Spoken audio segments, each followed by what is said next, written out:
नमस्कार साथियों, आप सभी का स्वागत। मैं डॉक्टर दिनेश कुमार पांडे। साथियों, आज की खंड में, आज की वीडियो में हम लोग बात करेंगे डीएलएड फर्स्ट सेमेस्टर के मैथ्स, जो आपका फोर्थ पेपर होता है। इसमें हम मॉडल पेपर लेकर चल रहे हैं, मॉडल पेपर पर चर्चा करते हैं। और जो आपका फर्स्ट सेम का पेपर है, सॉरी, फोर्थ पेपर है फर्स्ट सेम का।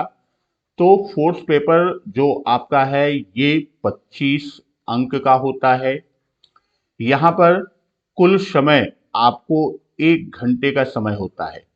1 घंटे में आपको यहाँ 18 प्रश्न हल करने होते हैं। और 18 प्रश्न में आपको सबसे पहले प्रश्न संख्या 1 से 5, ये आपके बहुविकल्पीय प्रश्न होते हैं। ये आपके बहुविकल्पीय प्रश्न जो 1 अंक का होता है, अर्थात प्रत्येक प्रश्न 1 अंक का होता है। वहीं 6 से लेकर 11 तक ये आपके अति लघुत्तरीय प्रश्न होते हैं। अति लघुत्तरीय, और यह भी आपका 1 अंक का, यानी प्रत्येक प्रश्न 1 अंक का होता है। और 12 से लेकर 18 तक ये प्रश्न आपके लघुत्तरीय होते हैं। और लघुत्तरीय प्रश्न आपका 2 अंक का होता है, यानी प्रत्येक प्रश्न 2 अंक के। इस तरह हम बात करें तो 5 अंक आपके हो गए बहुविकल्पी के, और 6 अंक आपके हो गए अति लघु के। और 6 प्रश्न 2 अंक के, 12 अंक आपका हो गया किसका, 7 प्रश्न, सॉरी, यहाँ पर 7 प्रश्न हैं तो वो 14 अंक के हो गए। और इस तरह आप प्रश्न देखेंगे, 6 5 11 और 14 25 अंक का आपका पेपर होता है। तो यहाँ आपको ये ध्यान रखना है कि ये 25 प्रश्न अंक के जो हैं, यानी कुल प्रश्नों की संख्या 18 है। इन 18 प्रश्नों को आपको 1 घंटे के अंदर हल करना है। तो आप जितना अभ्यास किए रहेंगे उतना ही अच्छा होगा। नहीं तो स्थिति ये आती है कि समय कम हो जाता है और आते हुए प्रश्न आपके छूट जाते हैं। तो हम लोग चलते हैं सीधे आज के प्रश्नों की तरफ। तो सबसे पहले हम एमसीक्यू बहुविकल्पी मल्टीपल चॉइस क्वेश्चंस की बात करते हैं, जो 1 मार्क्स का होता है, 1 अंक का होता है। तो आज का पहला प्रश्न, एक संगठन में 1850 कर्मचारी हैं। इनमें से 38% का तबादला अलग अलग स्थानों पर हो गया। ऐसे कितने कर्मचारियों का तबादला हुआ? तो यहां पर कितने प्रतिशत का तबादला हुआ? 38% का। कुल कर्मचारी 1850 हैं, तो यानी आपको हल करना है 1850 का 38%। तो का आशय होता है गुणे का। तो 1850 गुणे 38, और प्रतिशत के स्थान पर, प्रतिशत का मतलब 100 में 1, अर्थात 1/100 लिख देते हैं। तो गुणे 1/100। तो आप काट दीजिए 1 0, और 10 जो है वो कटेगा 2 से। तो ये आपका 10 आप काटेंगे, तो ये आपका पहले हम 5 से काटते हैं। 5 दूना 10, और 5 तिहाई 15, 5 सत्ते 35, 37 बार गया। और 2 से काटते हैं तो ये आपका 19 बार गया। तो यहाँ आपका कितना आ जाएगा? 37 गुणे 19। और इसको आप गुणा कर दें तो 19 का 7 बार ले जाएंगे तो 133 का 3, 13 हासिल। और 19 त्रिक 57, 57 और 13 70, यानी 703 कर्मचारियों का तबादला हुआ। और यहाँ तीसरा विकल्प आपका उत्तर है, तो तीसरा विकल्प उत्तर बनेगा। दूसरा प्रश्न, वे संख्याएं जो 2 से पूर्णतः विभाजित नहीं होती कहलाती हैं? भाज्य संख्याएं, परिमेय संख्याएं, सम संख्याएं या विषम संख्याएं? तो जो संख्याएं 2 से पूर्णतः विभाजित नहीं होती वे संख्याएं विषम संख्याएं कहलाती हैं। तो यहाँ द विकल्प क्या होगा? द विकल्प हमारा उत्तर होगा। 7 के प्रथम 3 गुणज।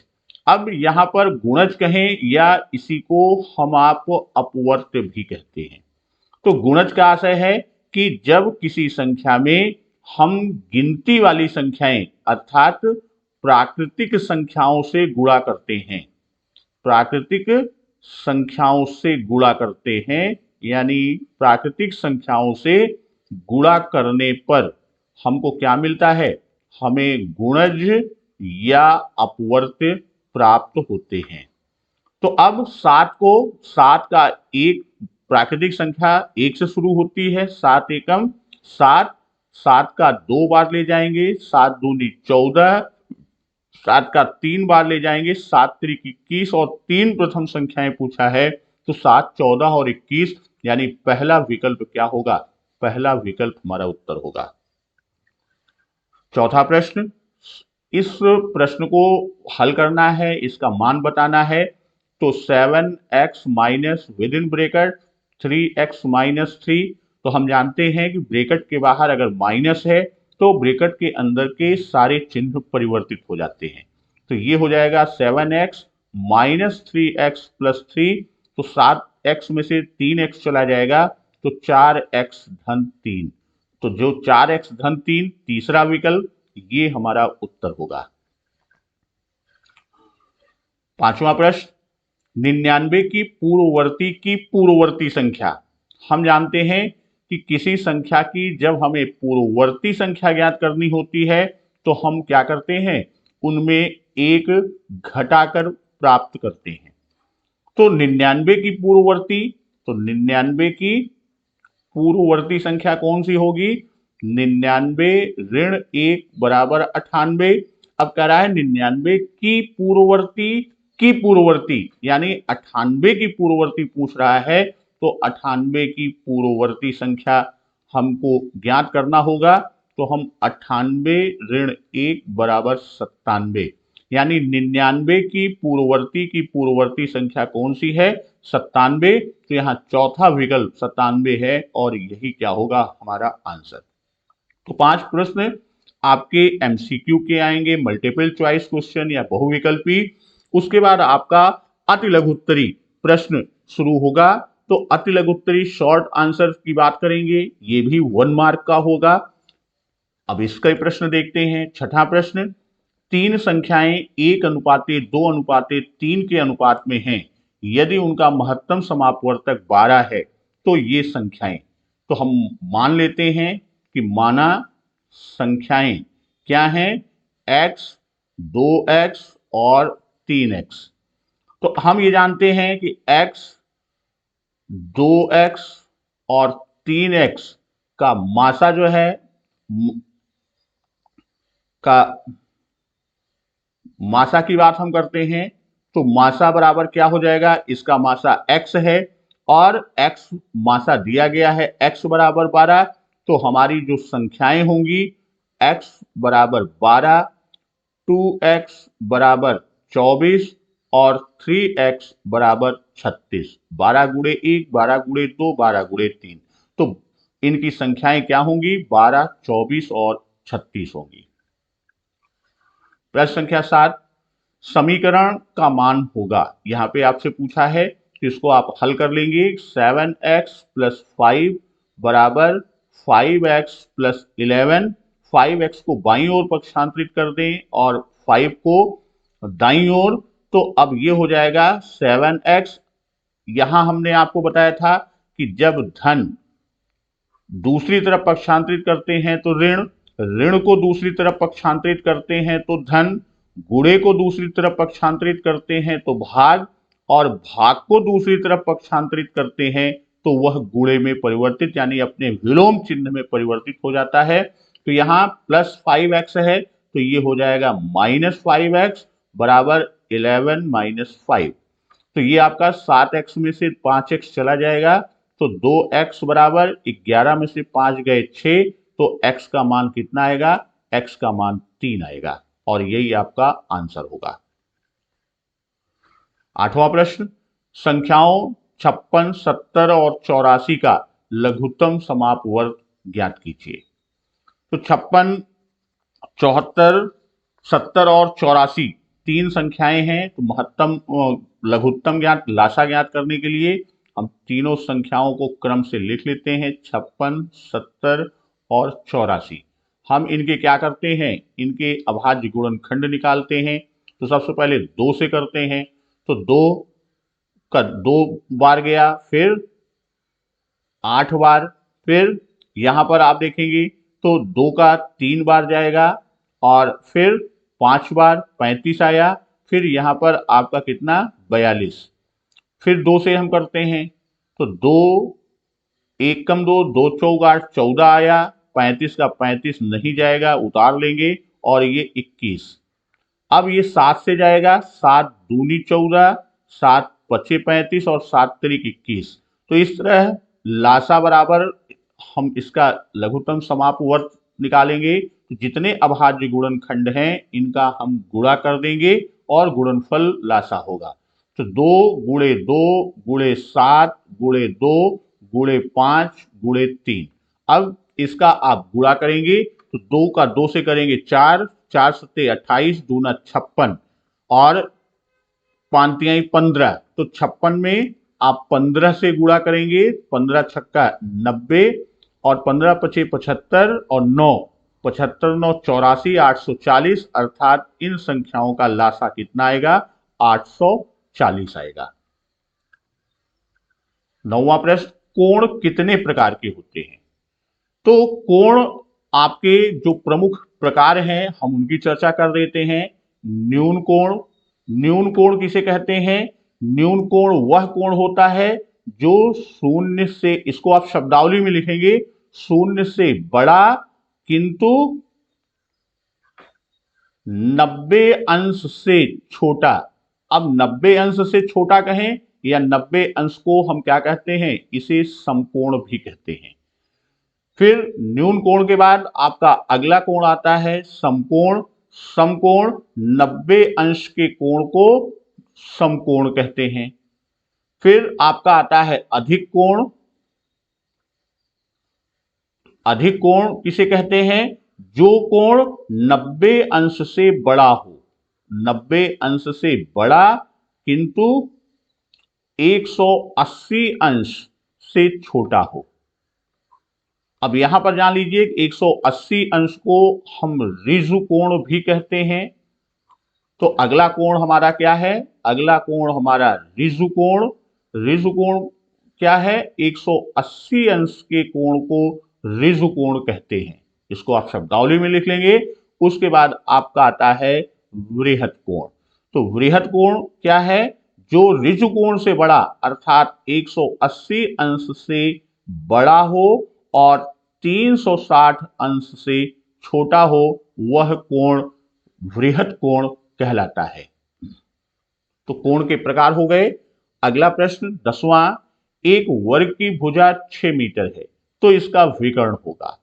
तो हम जानते हैं कि वर्ग का विकर्ण बराबर, वर्ग का विकर्ण बराबर भुजा √2। तो भुजा कितनी है? 6 मीटर है, तो विकर्ण कितना हो जाएगा? 6√2 मीटर।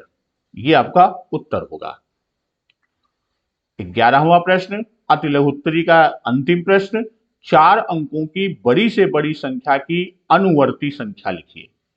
तो पहले तो आप लिखेंगे 4 अंकों की बड़ी से बड़ी संख्या, 4 अंकों की बड़ी से बड़ी संख्या बराबर, हम इसका तरीका बताए हैं कि वैसे नहीं है तो जितने अंक की बड़ी से बड़ी संख्या पूछे उतनी बार 9 लिख दो, यानी 9999। अब आप लिखेंगे 9999 की अनुवर्ती संख्या। तो अनुवर्ती संख्या में जैसे पूर्ववर्ती में एक माइनस घटा देते हैं, वैसे अनुवर्ती या इसी को उत्तरवर्ती संख्या भी कहते हैं, इसमें एक हम जोड़ देते हैं, तो 9999 धन 1, अर्थात ये 10,000 4 अंकों की बड़ी से बड़ी संख्या की अनुवर्ती संख्या होगी। अब लॉन्ग आंसर की बात हमने किया, तो ये आपका 2 ये एक नहीं बल्कि ये कितने अंक का होता है, ये 2 अंक का होता है। तो ये लॉन्ग आंसर कितने अंक का होता है, 2 अंक का। इसके आपको 7 प्रश्न मिलेंगे। तो हम अगले प्रश्न पर चलते हैं, प्रश्न संख्या 12। ये आपका है, इसे आपको बॉडमॉस रूल के अनुसार इसको हल करना है। तो इसको जब आप हल करेंगे, यहां पर एक ब्रैकेट आपका छूटा हुआ है, तो ये जब आप हल करेंगे तो ये आपका हो जाएगा 4 माइनस बड़े ब्रैकेट में 0.4 ऋण, फिर छोटे ब्रैकेट में 0.04 ऋण 0.004 ब्रैकेट बंद, धन 2 ऋण 0.9, ये आपका बाहर ब्रैकेट में। इसको आप हल करेंगे तो इसका जो आपका हल होगा वो 4 माइनस ब्रैकेट में 0.4 माइनस। अब यहां पर आप देखें 0.4 में जब आप घटाएंगे, दशमलव के बाद 3 अंक है, तो यहां आप दशमलव के बाद 0.04 लिखेंगे और इधर शून्य बढ़ा के आप इसको घटाएंगे। तो ये 0 से 4 नहीं घटेगा, 4 से 1 आप उधार लेंगे। तो ये आ गया 10, 10 में से 4 गए 6, यहां बचा कितना, यहां 1 जाने के बाद 3 बचा, तो 3 में से 0 गया 3, और ये आपका 0, तो यानी 0.036। तो ये हो गया आपका मान 0.036। और धन इधर 2 में से 0.9 को हम घटाएंगे तो 1.1 आएगा। अब इसको आप हल करेंगे, 4 ऋण विद इन ब्रैकेट। अब ये आपका जो मान है ये 0.4, अब 0.4 से जब हमको घटाना है, और कितना घटाना है, 0.036 घटाना है, तो ये हम क्या करेंगे, 4 के बाद 2 शून्य बढ़ाएंगे, उसके मान में कोई परिवर्तन नहीं होगा।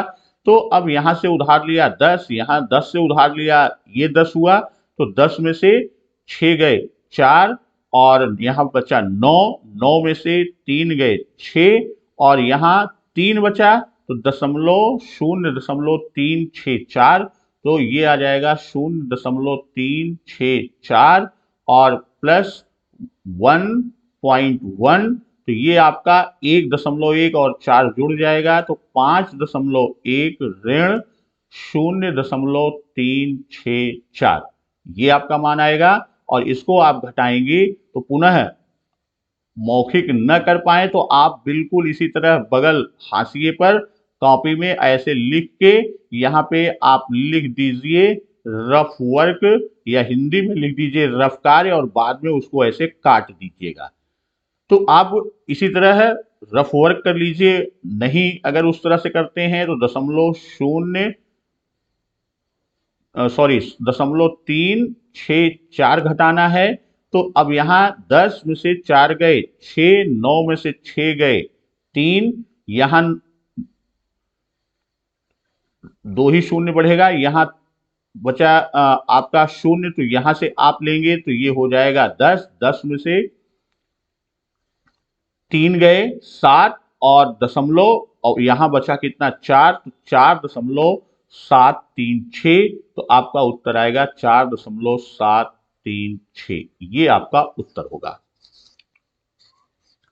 अगला प्रश्न, किसी गांव में पुरुषों की संख्या 6xy + 5y² - 8z है, महिलाओं की संख्या 2x + yx - 2y, बताइए पुरुषों की संख्या महिलाओं से कितनी अधिक है। हमको इससे इसको घटाना है, तो पहले पुरुषों की संख्या आप लिख लीजिए 6xy + 5y² - 8z, और महिलाओं की संख्या अब जो जिस पर है उसी के नीचे हम लिखेंगे। तो यहां पर xy yz है, तो यहां पर क्या हो जाएगा xy, और फिर 2x नहीं है तो वो बाहर लिखेंगे प्लस 2x - 2y। अब इसको आप घटा देंगे। यहां बीजगणितीय जोड़ घटाना का यही है कि आप जो अंक है, जैसे अंकों में लिखते हैं, इकाई के नीचे इकाई, दहाई के नीचे दहाई, सैकड़े के नीचे सैकड़ा, उसी प्रकार इसमें जो हमारे चर संख्याएं हैं उन्हीं के एक पदी है तो उसके साथ, द्विपदी है उसके साथ, यानी जैसा है उसी के समान पदों को उसके नीचे लिखेंगे और माइनस चिन्ह करेंगे तो चिन्ह नीचे बदल जाएगा, ये धन हो जाएगा। तो आपका 6 में से 1 जाएगा 5xy, फिर 5y² minus 8z plus 2x, sorry ये आपका हो जाएगा माइनस 2x और प्लस 2y। तो यही है। अब इसको द्विपद को आगे कर दें, द्विघात को, तो ये हो जाएगा 5y² plus 5xy minus 8z minus 2x plus 2y। यही आपका उत्तर होगा। अगला प्रश्न, 6904 से बनने वाली सभी 4 अंकों की संख्याएं लिखिए। तो यहां हमने आपसे 4 अंकों की संख्या सभी लिखने को कहा। ये जरा सा बड़ा प्रश्न है, हम इसको आपको समझाने के लिए दिए थे। वैसे इस पे जो प्रश्न आएगा वह पूछेगा कि 4 अंकों की इससे बनने वाली सबसे बड़ी और सबसे छोटी संख्या लिखिए। ये प्रश्न ज्यादातर आपसे पूछा जा सकता है। तो यहां हम आपको बताएं कैसे। अब यहां पर 4 अंक हैं तो वह आपका इकाई, दहाई, सैकड़ा और हजार। तो आप देखेंगे 4 अंक हैं तो एक अंक सबसे बड़े से हम शुरू करते हैं 9, उसके बाद उससे छोटा, फिर 6, फिर 4, फिर 0। तो यहां पर आपका अब इन दोनों के मान परिवर्तित कर दें, इकाई को दहाई, दहाई को इकाई, तो 9604 हो जाएगा। फिर अब यहां पर हम आप मान बदलेंगे तो अब यहां पर 6 के बाद हमने 4 को ले लिया, 9 4, फिर 6 0 9 4 0 6, यानी 9000 पर 9 को रखने के बाद 4 संख्याएं बनेंगी। इसी तरह आपका 6 को हम रखेंगे तो 6 9 4 0 6 9 0 4, फिर 6 4 9 0, फिर 6 4, ये संख्या नहीं, 6 4 0 9। अब जैसे यहां पे हमने 4 रखा तो हम 0 को भी लेके आएंगे, 9 0 6 4 और 9 0 4 6। फिर यहां पर 6 0 9 4 और 6 0 4 9। इसी तरह 4 को लेके आएंगे, लेकिन 0 को 1000 पर नहीं लेके बनेगी संख्या। क्यों?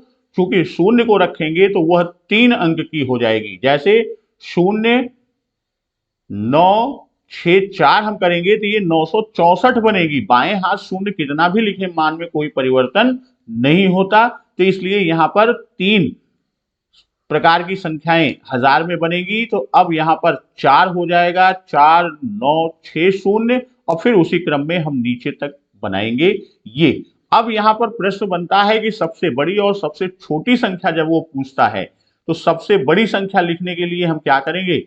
सबसे बड़ी संख्या लिखने के लिए वही चीज 1000, फिर सैकड़ा, फिर दहाई और इकाई, इस क्रम में हम लिखेंगे बाएं से दाईं ओर। तो किस क्रम में लिखेंगे? जो संख्याएं दी गई होंगी उसे हम अवरोही क्रम में लिखेंगे। सबसे बड़ी संख्या के लिए हम क्या करेंगे? अवरोही क्रम, यानी बढ़ते से घटते हुए संख्या, किंतु 0 को बाईं ओर नहीं रखेंगे यदि अंकों में 0 जैसे यहां पर है। तो अब बड़ी संख्या की बात हम करेंगे तो यहां पर 9 सबसे बड़ी संख्या है, तो 9, फिर उसके बाद 6, फिर 4, फिर 0, ये सबसे बड़ी संख्या बनेगी। और सबसे छोटी संख्या की बात हम करेंगे तो सबसे छोटी संख्या में हम क्या करेंगे? उन अंकों को हम आरोही क्रम में रखेंगे, उनको असेंडिंग ऑर्डर में रखेंगे, किंतु शून्य को बाईं ओर नहीं ले आएंगे, नहीं तो 3 अंक की संख्या बन जाएगी। तो शून्य को फिर सैकड़े पर हम रखेंगे, तो यहां पर 4, 0, 6, 9 ये सबसे छोटी संख्या बनेगी। अगला प्रश्न, यदि भाजक 483 भागफल 403 और शेषफल 50 हो तो भाज्य। तो हमको सूत्र मालूम है कि भाज्य बराबर भाजक गुणे भागफल, भाजक गुणे भागफल धन शेषफल। अब इसका मान आप रख दीजिए। भाजक आपको दिया गया है 483, भागफल 403 और शेषफल 50। तो 483 में 403 से आप गुणा कर लेंगे, 483 का 403 से, तो ये आपका 3 का गुणा करेंगे, 3 त्रिक 9, 3 8 24 का 4, 3 चौक 12, 2 14, 1449। शून्य का करेंगे, शून्य शून्य शून्य जाएगा, 4 से करेंगे तो 4 तिहाई 12 और 4 8 32, 1 33 और 4 चौक 16 और 16 3 19।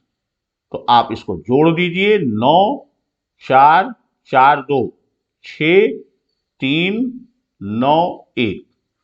तो ये आपका आएगा 1,93,649। कितना आया? 1,93,000, सॉरी 93 नहीं, ये 3 1 4 है, ये गलती देखिए हमसे भी हो गई, ये गलती आपसे भी हो जाएगी, गलती जल्दबाजी में। तो ये आपका आ जाएगा 1,94,649 धन 50। तो अब 50 को जोड़ देंगे तो 1,94,699 मान इसका आएगा। अगला प्रश्न, प्रश्न संख्या 16 है। पटरी और प्रकार की सहायता से 60 अंश का कोण। तो अब यहां पटरी प्रकार हम नहीं दिखा रहे हैं, हम ऐसे ही आपको बता रहे हैं। सबसे पहले आप एक सीधी रेखा खींचेंगे, मान लीजिए ए बी। जिस बिंदु पर कोण बनाना है, जैसे ए पर कोण बनाना है तो हम प्रकार लेंगे और प्रकार से एक दूरी लेकर हम एक चाप आर्क लगाएंगे, और यही दूरी जो मान लीजिए ये ओ बिंदु पर काटता है तो वही ए ओ की दूरी प्रकार पर लेकर और यहां पर ओ पर प्रकार को रखकर और एक चाप लगाएंगे। जो बिंदु मान लीजिए पी पर काटता है तो हम ए पी को मिलाती हुई रेखा खींच देंगे, तो ये कोण हमारा जो बनेगा ये 60 अंश का कोण बनेगा। अगला प्रश्न, एक दुकान में 1200 रुपए का कंबल 20% छूट देकर बेचा गया, ज्ञात कीजिए कि कंबल कितने में बेचा गया। तो अब पहली चीज तो हमें छूट ज्ञात करना है। छूट कितना मिला? तो छूट मिला है 1200 का 20%। तो 1200 का 20% आपको निकालने के लिए 1200 का मतलब गुणा 20 और प्रतिशत का मतलब 1/100, 2 शून्य हमने काट दिया, तो 12 गुणे 20 यानी 240 रुपए की छूट मिली। तो कंबल का जो विक्रय मूल्य है, कितने पर बेचा गया, विक्रय मूल्य बराबर क्या हो जाएगा? जो कंबल का दाम है 1200 में आप क्या करेंगे, 240 आप घटा देंगे, तो शून्य से शून्य गया, शून्य आया। अब शून्य से 4 जाएगा नहीं, बगल से उधार लिया, तो 10, 10 में से 4 गए 6, यहां 11 बचा, 11 से 2, 2 का मतलब 9, 960 रुपए में वो कंबल आपका बिका। और आज का अंतिम प्रश्न, एक समखंडभुज की भुजा का माप, यानी उस समखंडभुज है उसकी एक भुजा का माप 2.32 सेंटीमीटर है, तो समखंडभुज का परिमाप। तो जब समखंडभुज है तो समखंडभुज का परिमाप होता है 6 गुणे भुजा। तो अब आप 6 गुणे 2.32 कर दीजिए, 6 से गुणा कर दीजिए कि 6 दूना 12, 6 तिरिक 18, 1 19, 6 दूनी 12, 1 13, यानी 13.92 सेंटीमीटर उस समखंडभुज का परिमाप होगा। दोस्तों, ये एक मॉडल पेपर हम आपको लेके आए हैं और अभी आपको पेपर कैसे सॉल्व करें, क्या उसमें सावधानी रखें, उस पर भी हम आपसे चर्चा करेंगे। फिर तब तक नमस्कार, वंदे मातरम।